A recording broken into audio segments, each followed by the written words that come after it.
ደክማለች መንቃት እየተቸገረች እቺ ወዳም ሴትዮ ኦቨርዶዝ እየሰጠቻት ይሆናል እም ብቻ ነው ሰጠች ደህና ዋልሽ አክስቴ ደህና ዋልክ አስማማ አለ ሰላም ነው ሰላም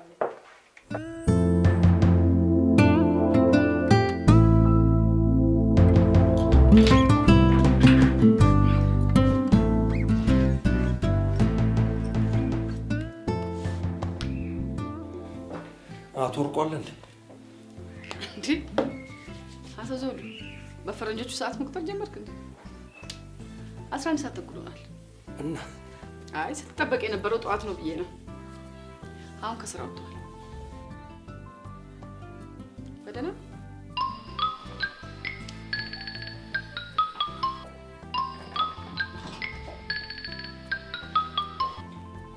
ሄሎ።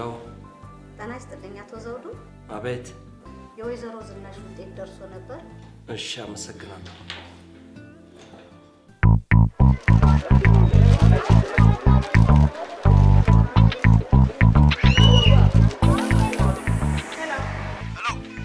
ህሊና ኤልያስ ነኝ። ኤልያስ ምንድነው? ታግቼ ነበር። ምን? አይዞሽ አስገዳጆች ናቸው። ምን የምታወራው?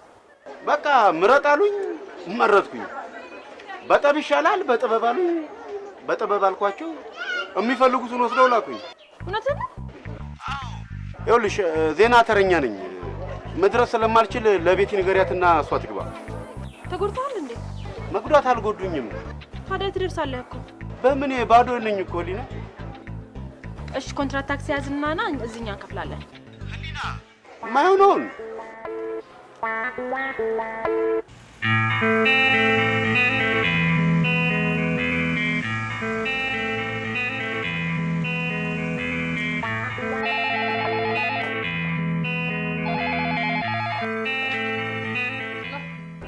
ቤቲ። ያውልሽ ኤልያስ ትንሽ ችግር ገጥሞታልና መድረስ አይችልም። ዜና መተካት አለበት። ምን ሆነ? አይ ቀላል ነው ግን አይደርስም። እየቀለዳችሁ ነው? አይደለም። ቆይ አንቺ የት ነው ያለሽው? ወይኔም ሩቅ ቦታ ነው ያለሁት።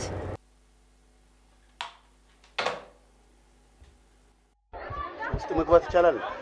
ከሰራተኛ በስተቀር መግባት የተከለከለ ነው። ከምሬ እኮ ነው። እኔ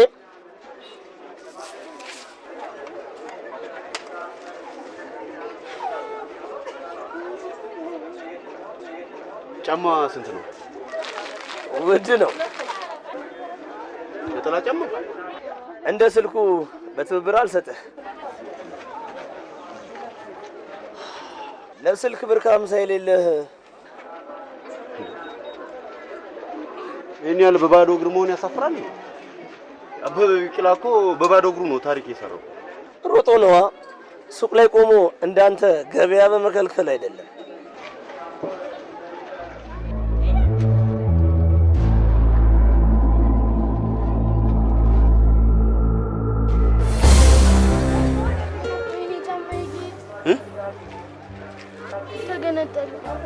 ግድልም አንቺ ጫማ አለሽ። የሆነና ታይም በባዶ እግሬ ነው ደግሞ ይሰራል። ያየሻት ልጅ ምን እንደምትደናቀፈለሽ? ይቅርታ የኔ ጥፋት ነው። ነይ ፍጠኝ።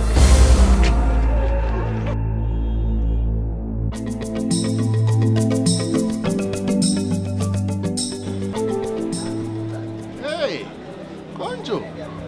ሃይ ሚኪ። ሳሰብሽ ነው የደወልሽው። ፍቅራችን ረጅም ነው ማለት ነው። እድሜሽ ረጅም ነው ነው የሚባለው። ያው ነው። ስሚ እንጂ ከኔ ፍቅር ውጭ ምን እድሜ አለሽ?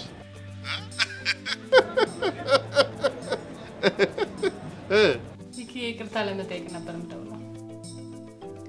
ፕሮግራም ሊሰርዝ ነው። ለምን? ዜና ልገባ ነው። በቃ ስጨርስ እደውላለሁ። ኦኬ ባይ። ቻይና ቆንጆ ወድሻለሁ።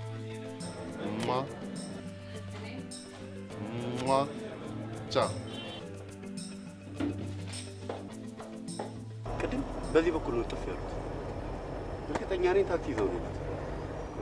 ተናኝን እኮ ልጅቷን ዛሬ እንደሚያመጧት ነግራው ነበር። እሺ ብቻቸውን ከሆነ የት ሄዱ? እንግዲህ በእኔ አጃቢነት ዘመድ ጥያቄ ይሆናል። አንተ ደግሞ እኮ አንድ የሆነ ችግር የገጠመ መስሎ ነው የደነገጥኩት። ልክ አይደለም።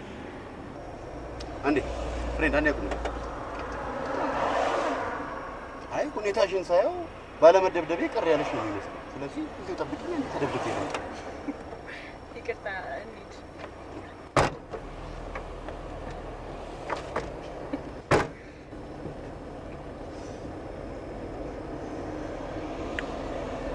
ይኸውልህ መጀመሪያ ፖሊስ ጣቢያ ነው የምንሄደው። የስቱዲዮ መግባት አለብህ። ኧረ እባክሽ በባዶ እግሩ ለመጀመሪያ ጊዜ ዜና ያነበበ ጋዜጠኛ እንድባል ትፈልጊያለሽ? ለመጀመሪያ ጊዜ መባል የሚጠራ ኢትዮጵያ አንተን አውቃለሁ። ይቅርታ እንዳትመጣ። ምን ደብድቤ ልምጣ? እሺ አሁን ምንድን ነው የምናደርገው? የት ነው የምንሄደው?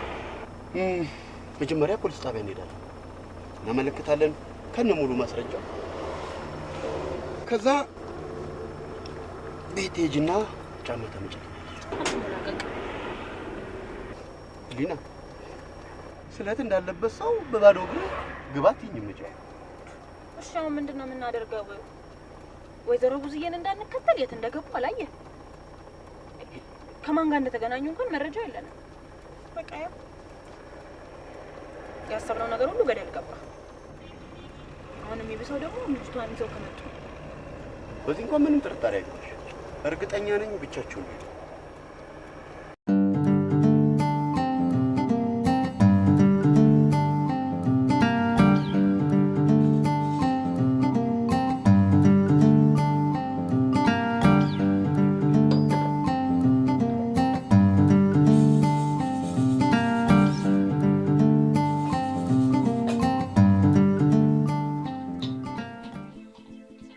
ምንድን ነው የምታንጎዳጉጂው አንቺ? ቡና እያፈላሁ። ማን አዞሽ? ህሊና ደውላ ቡና ፊላቸው አጫውቻቸው። እንዴ በመልእክት ሆነ እንዴ ደግሞ ሰው ማጫወት? እንዴት ተቀለደ ባክሽ። ተነሽና ውጪ፣ አታንኳኪብኝ። ተነሽ ውጪ። አይፈልጉም ቡና? አልፈልግም። እሺ ምን ይፈልጋሉ? ለኔ ነው ካቲካላ።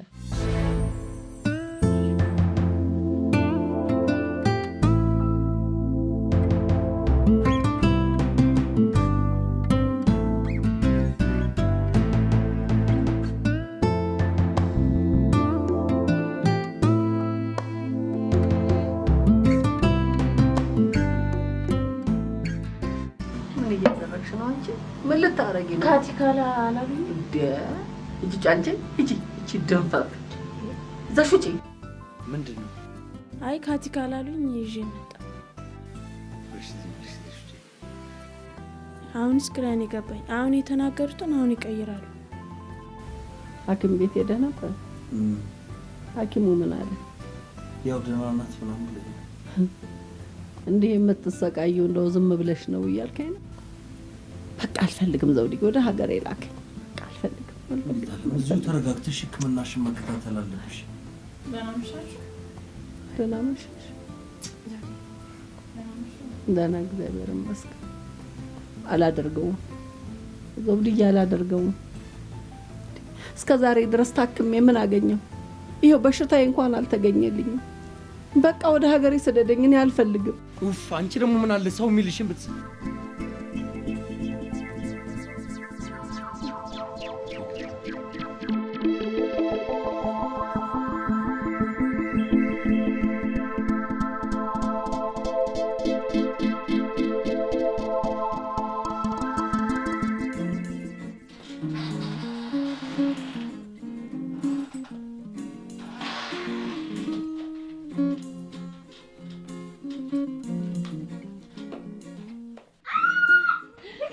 አስደነገጥሽኝ ሚኪ። በባዶ እጅ ነው ፕሮፖዝ ያደረገ እንዳትይኝ።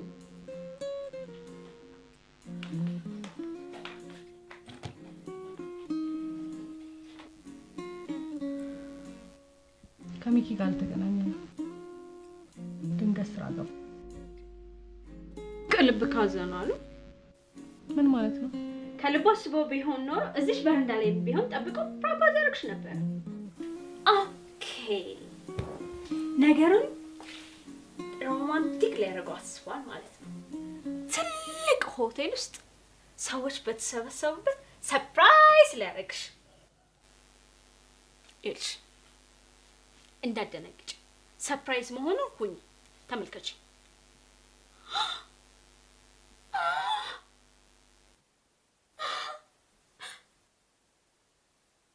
ሰዎችን ቃኘት ማለት እንዳትረሽ።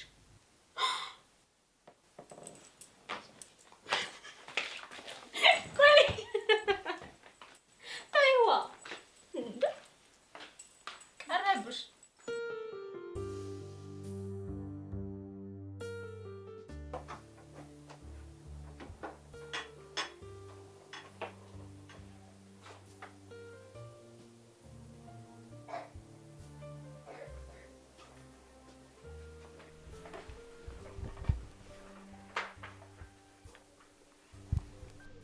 ለጠዋቱ በጣም ይቅርታ፣ በሰዓቱ መድረስ አልቻልኩም ነበር። ስደውልልኝ ስልክ አታነሳም።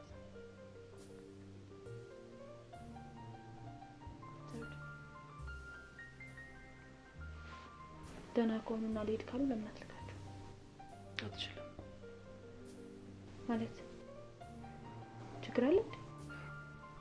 ችግር አለ። ችግርስ ቢኖር ያን ያህል አንቺን የሚያሳስብሽ ነገር አለ? ለምን አያሳስበኝ? ምን አዲስ ነገር ተፈጠረ? እህትህ ከእህቴ ታማለች። አንድ ቀን ልትረጃት ሞክረሽ ታውቂያለሽ? አይፈልጉም። ምን ማለት ነው አይፈልጉኝም ማለት? ምን ማለት እንደፈለኩ ገብተዋል። ፈልጋሽስ መቼ ደረስሽላት? ስለ ጣቱ ከሆነ ይቅርታ ጠይቄያለሁ። ከአቅሜ በላይ ስለነበረ ነው። ደግሞ የኔ ስራ እንደፈለኩ መገባበትና መውጣበት እንዳልሆነ ታውቃለህ። የኔ ስራ ምን ነው? አንቺ ይሄን ያህል ጋዜጠኛነትን የተራራ ያህል አገዘፍሽው። ስታውቀኝም እኮ ጋዜጠኛ ነበርኩ። ደግሞም ከዚህ የበለጠ ጊዜ አጥቼና ተጨናንቄ ታውቀኛለህ። ግን ትረዳኝ ነበር። ታዝናለሁ። እኔ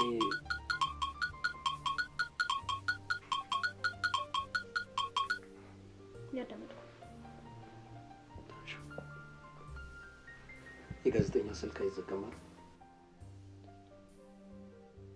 እኔ ስደውል ግን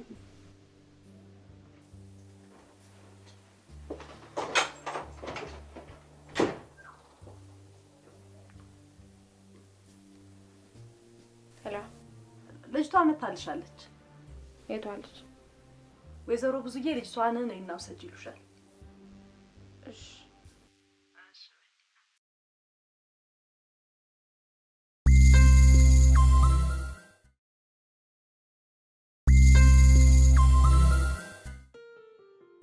ምታለም፣ ያው ዛሬ ሆስፒታል እንሄዳለን። ስልክ ደውልልሻለሁ፣ ተዘጋጅተሽ ጠብቂ። አይዞህ፣ ዛሬ ከኔ ጋር የደከምከው መቼ አነሰ? ከዚህስ በኋላ ችግር ለሆነባቸው አልፈልግም። ምንሻልታለም፣ ችግሩን ሽብን የሚል ነገር ወጣ እንዴ? ማታ እኮ ስትነጋገሩ የነበረውን ሰምቻለሁ። ለምን ታለም? ቆይ የግል ወሬያችንን መስማት ነበረብሽ?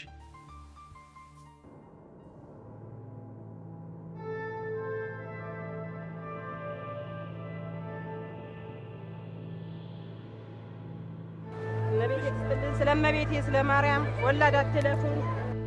ስለመቤቴ ስለማርያም ወላድ አትለፉን። ስለመቤቴ ወላድ አትለፉን። ስለማርያም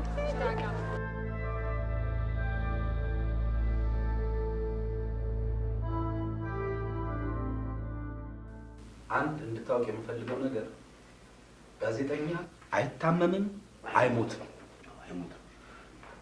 ከአቅም በላይ የሆነ ጉዳይ ምንም አይነት ምክንያት ጋዜጠኛን በስራው ላይ እንዳይገኝ ለማድረግ በቂ አይደለም። ምንም አይነት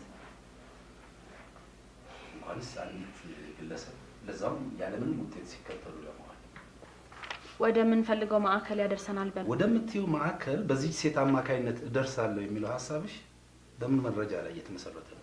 ሴትዮዋ ህፃናቱን በቤት ሰራተኝነት በማስቀጠር በደላላነት እንደሚታወቁ ነግሬያለሁ። አዎ፣ ግን ከዘመድ ያምጧቸው ከገጠር ያስኮብሏቸው የምታውቂው ነገር የለም። በማንኛውም መንገድ ህፃናቱን መቅጠር ወንጀል። ይህንን ፕሮግራም ለመስራትም ስንነሳ ዋነኛው ዓላማችን ይሄ ነበር መሰለኝ አይደል? በህፃናት ጉልበት ብዝበዛ ላይ ከሚደርሰው በደል ይልቅ በሰው ቤት ሰራተኝነት መቀጠሩ የከፋ ነው ብዬ አላምንም። የከፋ ነው አይደለም እኮ ህገ ወጥ ነው። ከፖሊስ ጣቢያ የህፃናት ክፍል አንዳንድ መረጃዎች ቢሰበሰቡ፣ በድርጅት ታቅፈው የሚገኙ የችግሩ ተጠቂ የሆኑ ህፃናት ቃለ መጠይቅ ቢሰራ፣ በህፃናት ጉልበት ብዝበዛ ላይ የተሰሩ አንዳንድ ጥናቶች ቢቀርቡ ቢታዩ። ግን ህፃናቱን በተመለከተ ከኛ ውጪ በሆነ አንድ ማዕከል ላይ በጥናት ተመርኩዘን የባለሙያ አስተያየት አካተን ብንሰራ አድማጭ እንደራሱ ችግር አድርጎ ሊያስደው ይችላል። እኛ ደግሞ ማህበረሰቡ ወደ ራሱ ችግር እንዲገነዘብ፣ እንዲያስተውል፣ እንዲያዝንና እንዲጸጸት በማድረግ ለውጥ ማምጣት ነው ያለብን። ለውጥ እኮ የሚመጣው ከግንዛቤ ነው እንጂ ከንፈር የሚያስመጥት ታሪክ በመስራት አይደለም። ህብረተሰቡ ህፃናትን ቀጥሮ ማሰራቱ ወንጀል መሆኑን እንኳን አያውቅም። ደግሞ መልካም ስራ እንደሰራ አድርጎ ነው የሚቆጥረው። ደግሞ ያን ያህል ሙሉ ለሙሉ ትክክል አይደለም ብዬ አላምንም። ቆይ በህፃናት ጉልበት ብዝበዛ ላይ አንድ ጥናት ለማቅረብ አንዲት ደላላ ሲከተሉ መዋል ምንድን ነው? ሴትዮዋን የተከተልንበት አላማማ አልተሳካም። ሴትዮዋን ለመከተል በመረጣችሁት መንገድ መሰረት ሴትዮዋ ወይዘሮ ብዙነሽ አሁን የምትቀጥሪያት ልጅ አምጥታልሻለች። ምንድን ነው የምታደርጊው? ልጅቷን ወደ ቤትሽ ትወስጃታለሽ ወይስ ምን? ያው አቶ ወርቁ ችግር ገጥሞኝ ስለነበርና የቤተሰብ ምክል እና በአንተ የግል ችግር የተነሳ የመስሪያ ቤቱ ስራ መጓዝ አለበት። እንደሱ ማለት አይደለም። ቆይ ደግሞ የዕቃ ግዢውን ውሳኔ ሰነድ አይተኸው እንድታጸድቀው ከተጠየቅ ምን ያህል ጊዜ ነው?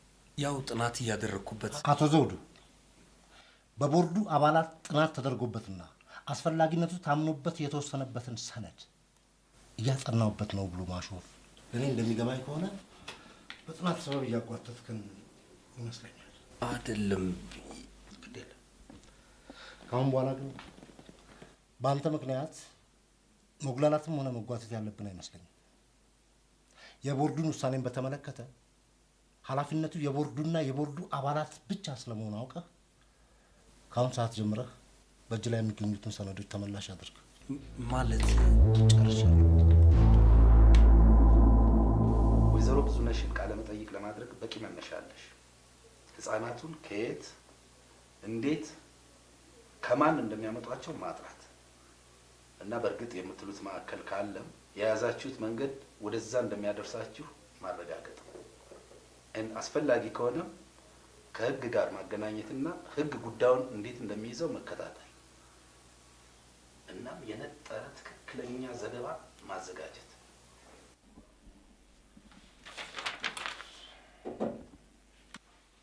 ዘውዱ ስለ ግዢው ፕሮፎርማ ልነግርህ ነበር። እሱ ነገር እኮ እኔም የግዢው ፕሮፎርማ ስለሱ እኮ ነው እየነገርኩሽ ነበር። ቆይ እኔ ጀመርኩትን ልጨርስ። የድርጅቱን ዕቃ ግዢ በተመለከተ በግልጽ ጨረታ ሳይሆን ከአንድ ዕቃ አቅራቢ ድርጅት ጋር በተፈጸመ ልዩ ስምምነት እንዲፈጸም ቦርዱ ውሳኔ ያሳልፋል እንዴ? ያው በወቅቱ ነው የተቃውሜ ነበር። ለቅልጥፍና ይረዳል በሚል ግን የኔን ሀሳብ ውድቅ አደረኩት። አሁን እንዲገዙ የተጠየቁት ዕቃዎች በሙሉ ከ6 ወራት በፊት በአመት በጀት ሂሳብ ተገዝተዋል። የተገዙት ዕቃዎች በምን ሁኔታ ስራ ላይ እንደዋሉ የሚገልጽ ሪፖርትም አልቀረበም እና ግራ የሚያጋባ ነገር ፈጥሮብኛል። አሁን አንተ ልትነግረኝ የነበረው ንገረኝ። ትቼዋለሁ። አለቃ ምን አለ? ምንም። በል ለጊዜው ያገኘሁት ይሄንን ነው። አመሰግናለሁ። አይደል ምን ማለት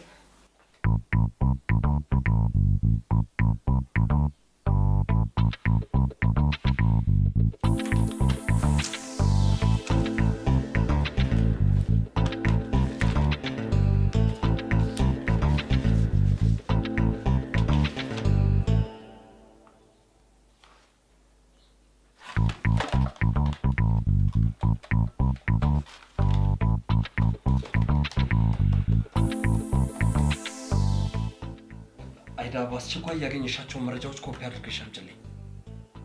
ታንክ ዩ።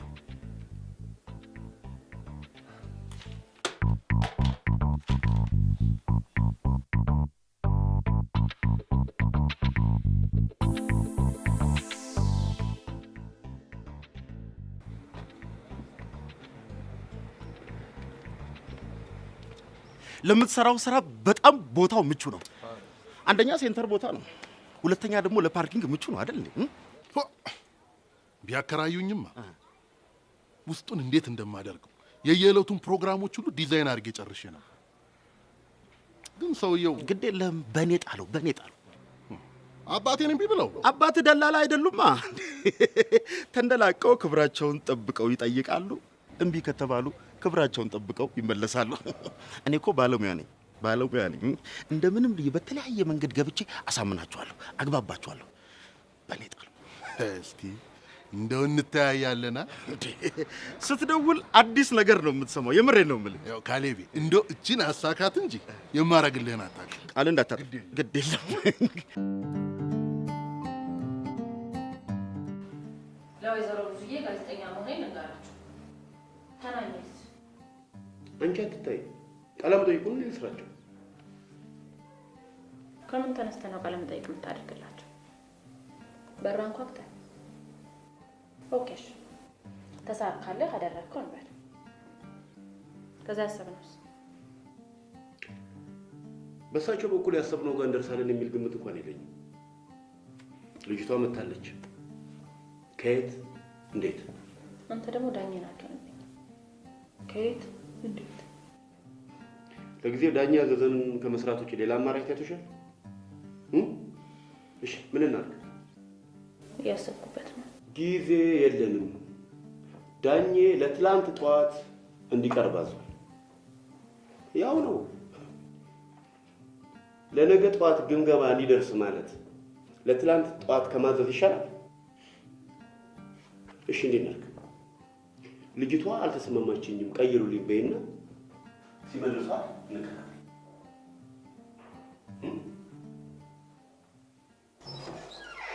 እሺ አቶ ተሻለ ሰላም አለይኩም። የመለዋወጫ ዕቃ እንዲገዛላችሁ ጥያቄ አቅርባችሁ ነበር። አዎ እንዲገዛላችሁ ከጠየቃችኋቸው አብዛኛዎቹ ዕቃዎች ከ6 ወራት በፊት የተገዙ ነበሩ። አንዳንዶቹ ታዲያ ለአንድ ዓመት ታቅዶ የተገዛ ዕቃ በ6 ወር ውስጥ እንዴት እጥረት ሊገጥም ይቻላል? አቶ ዘውዱ የመለዋወጫ የጥራት ደረጃ ነው።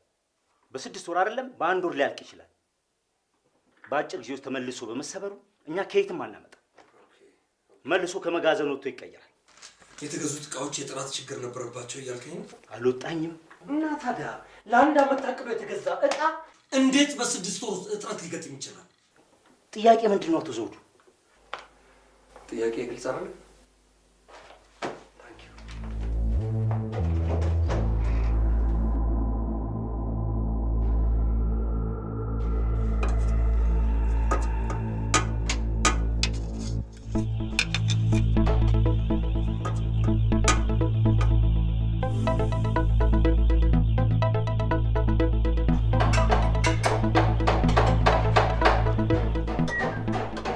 አቶ አስፋው። አቤት። እንዴት ነህ? እንዴ አቶ ዘውዱ እንዴት ነህ? ይቅርታ ስራ አቋረጥኩ። አንዳንድ ጥያቄዎች ልጠይቅ ፈልጌ ነበር። ምንድነው? ለምንድን ነው እዚህ ጋራዥ ውስጥ ቶሎ ቶሎ የመለዋወጫ እጥረት ያጋጥማል የሚባለው?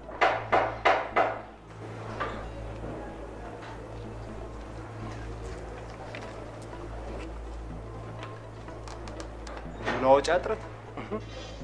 ማን ያለ? የመለዋወጫ እጥረት የለብንም እያልከኝ ነው? ይቅርታ አቶ ዘውዱ፣ የኔ ስራ የተበላሹ መኪናዎችን መጠገን ብቻ ነው። ቆይ እንጂ የመለዋወጫ እቃዎች የጥራት ጉዳይስ? ዊዜንድ ስሮ ነው ልበል? አቶ አስፋው። አቶ ዘውዱ፣ ይሄን ጉዳይ የሚመለከተው ሌላ ክፍል አለ። እነሱን ሄደው ያናግሩ። እኔ ልጆቼን ላሳድገው።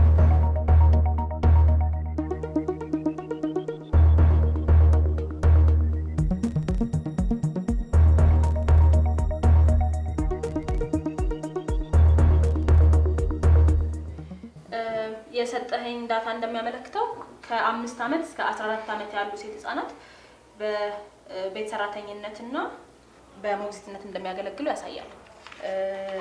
ከዚያም ከ14 ዓመት በታች ያሉ ህጻናትን ማሰራት ወንጀል እንደሆነም ይጠቅሳል። ትክክል። እና ይሄን ለመከላከል ምን እየተደረገ ነው? ያው ችግር ተፈጥሯል ብለው ወደኛ ሲመጡ አሊያም ጥቆማ ሲደርሰን ጉዳዩን እንከታተላለን። ባይጠቁሙስ? የሚጠቁመውስ ማን ነው? ህጻናቱ? አይደለም ሌላ ወንጀል ከተፈጸመ ጎረቤትም ወይም ቤተሰብ ሊሆን ይችላል። ቆይ ወንጀል የምትሉት የትኛው ነው? አካላዊ ጥቃት ሲደርስ ወይም ተገዶ መደፈር ብቻ ነው ወንጀል? ጠዋት ማለዳ ቁርስ ከማዘጋጀት ጀምሮ ምሳ ማዘጋጀት፣ ምግብ ማብሰል፣ ልብስ ማጠብ፣ የቤተሰቡን ኃላፊነት ሁሉ ወስዶ መስራት፣ መላላክ፣ ከዛ ባሻገር ጠዋት ሰው ከመነሳቱ በፊት ቀድሞ ተነስቶ የተረፈ በልቶ ማታ ከሰው ኋላ መተኛት እንደ ህፃናት ጥቃት አይደለም? ይሄ ወንጀል አይደለም? ይህንንስ እንደ ወንጀል ቆጥሮ መጥቶ ሪፖርት የሚያደርግ ወይም የሚጠቁም ጎረቤት፣ ሌላም የቤተሰብ አካል አለ? ይሄ በማህበረሰቡ ዘንድ ግንዛቤ ተፈጥሮበታል ወይ ነው? ህሊና ድምፅሽ ውጭ ድረስ ይሰማል። የግንዛቤ ችግር እኮ ሁሉም ጋር ነው ያለው። ይሄ እናንተ የምትለብሱት ይሻላል። ህገ ወጥ በሆነ መንገድ ከገጠር አስኮብልለው ባመጡት በቀን ከ14 ሰዓት በላይ እየራበው በሚሰራ በ10 ዓመት ህፃን የተሰራ ሊሆን እንደሚችል ትገምቻለሽ? መንገድ ላይ አሳዝኖሽ የረዳሽው ህፃን ገንዘብ ለማግኛ ሲባል በመለመኛነት የተሰማራ ህመሙን በአሰሪዎቹ የተፈጠረ እንደሆነስ ግንዛቤ አለሽ? ብዙ ጭካኔዎች፣ ብዙ እንግልቶች እናያለን። በየደረጃው የግንዛቤ ችግር አለ። ህፃናት በጉልበት ብዝበዛ ላይ ብዙ መረጃዎች ሰጥተውሻል አይደለም? አንቺ ለምን በቤት ሰራተኞች ላይ ለማተኮር ፈለግሽ? የሚረዳውም የሚገዛውም የሚቀጥረውም ግለሰብ ነው። ግለሰቡን ወደ ራሱ ችግር እንዲመለከትና የጎረቤቱን ችግር እንዲገነዘብ ካደረግን በቀላሉ መፍትሄ ይመጣል የሚል እምነት ስላለ እሱ ልክ ነሽ።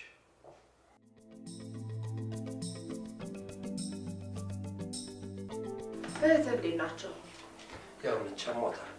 ሐኪም ቤት ምን አሏቸው? ችግሩ ኩላሊት ላይ እንዳለ ነው ሐኪሙ የነገረኝ። አይ ቲንክ የከፋ ነገር ሳይሆን አይቀርም። ዛሬ ሆስፒታል ይዣት መሄድ አለብኝ። እንዴት እንደሚሄድም አላውቅም። ህሊናስ? ህሊና ቢዚ እንደተለመደው ማለት ነው። ብቻ አንተ ቸገርክ። ምን ታደርጊዋለሽ? በእናትህ ዘውዱ ምንም ነገር ከፈለግክ እኔ ያለው። እሺ፣ አመሰግናለሁ። በነገራችን ላይ ለመስሪያ ቤቱ የመለዋወጫ ዕቃ ለማቅረብ የተስማማው ድርጅት አድራሻ፣ ስምና የዋጋ ዝርዝር አንቺ ጋር ይኖራል እንዴ? ያለ ይመስለኛል። እባክሽ ላስቸግርሽ። በእናትህ በደንብ አስቸግረኝ። ምንም ችግር የለም። ቡና ምናምን ልዘዝልህ? የደከመህ ትመስላለህ። ኖ ታንኪዩ።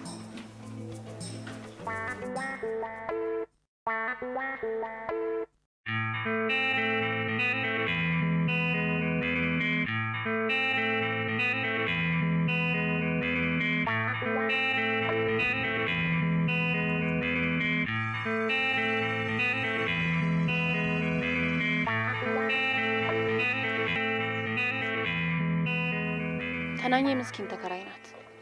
በተባበረችኝ እሷ ላይ እንዲህ አይነት ችግር ማምጣት በጣም ያሳዝነኛል። በዛ ላይ የደከምንለት ጊዜ የፈጀንበት ስራ እንደዚህ ነው። አንቺ ከምትጨነቂ ተናኘን ለኔ አስተዋውቂኝና እኔ ላናግራቸው አይሻልም? እኔ ተናግሬያለሁ። እቺ ልጅ ግን እየደከመች እና ከዚህ የሚገኘው ሲሳይ ቀርቶ ገቢ ቢያንስ ሰውየው የሚለቀን ይመስላል። ምን ነካው ደግሞ? ምንም አትሆንም። በቀን 3-4 የሚሰሩ ልጆች አሉ አይደለም እንዴ?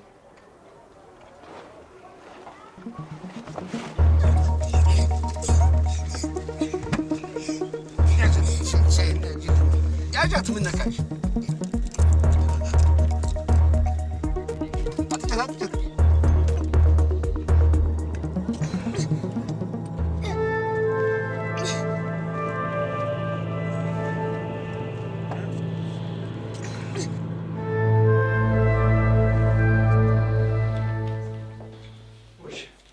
ራስ መጣ። እናንተ ቢሮ አካባቢ ያላችሁ ሰዎች በቃ የተላላኪን ስራ እያቀለላችሁ አስቸግራችሁ። ደብዳቤ አለ። ምንድን ነው? ምንድን ነው? መቀበልህን ደግሞ እዚህ ጋር ፈርምልኝ። ስራ አስኪያጁን እንዳናገረው እፈልጋለሁ። ከእንግዳ ጋር ናቸው። ስራ አስኪያጁን ማናገር እፈልጋለሁ አልኩሽ እኮ።